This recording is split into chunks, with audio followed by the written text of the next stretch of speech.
All right, look, I'm a millennial and I remember the global financial crisis because my husband and I, we bought a house about a year before the global financial crisis. If you are under the age of 35, you probably don't remember that. The Wall Street Journal and a bunch of other economists are now saying that the United States is headed now for a recession. This was already predicted to happen last year, and Kamala Harris talked about it on her campaign trail.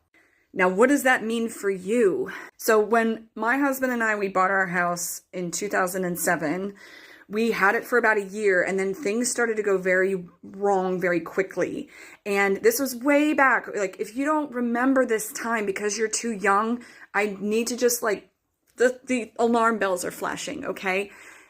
You need to have emergency funds and you need to pull them together now. Now you're probably like, I don't have any money. I live paycheck to paycheck. There's no way that I could build an emergency fund. Well, that means you're going to have to start pulling back. You're going to have to cancel your Netflix, cancel your Amazon, cancel everything that is a subscription, cancel your Audible, whatever, just cancel it. Only hold on to one thing that you really, really can't live without. And then you need to start selling off some things like clothes, electronics, furniture you don't use. America, you guys actually have a lot of crap in your giant houses.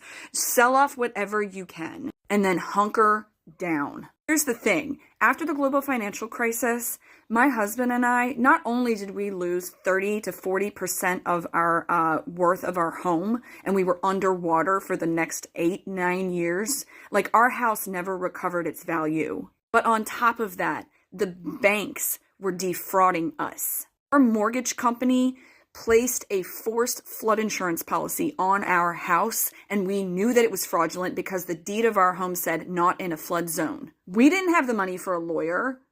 We didn't know what was going on. So what we decided to do was to just pay this flood insurance policy because they threatened to take our house away from us. Fast forward a couple years after that, turns out that was part of a major scam by the bank. I'm not going to mention the name of the bank, but it was a false multi-account scam that the higher ups in the bank were making the bank tellers do, open up accounts for people, multiple accounts in their name without them knowing. And we were the targets of that.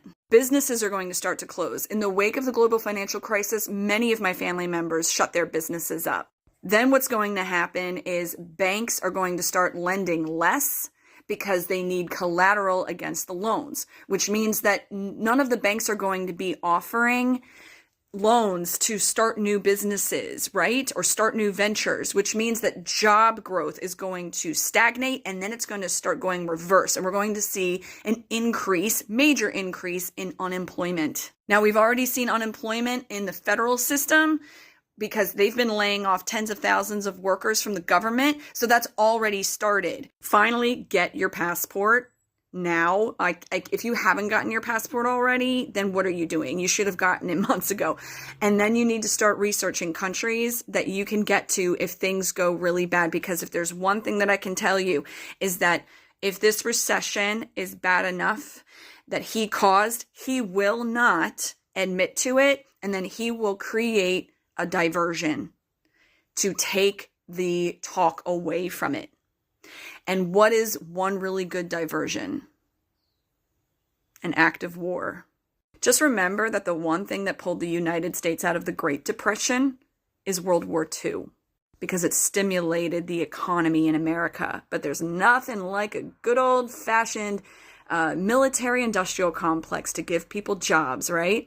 Now, of course, we should have fought the Nazis, but who are we going to fight this time? Canada?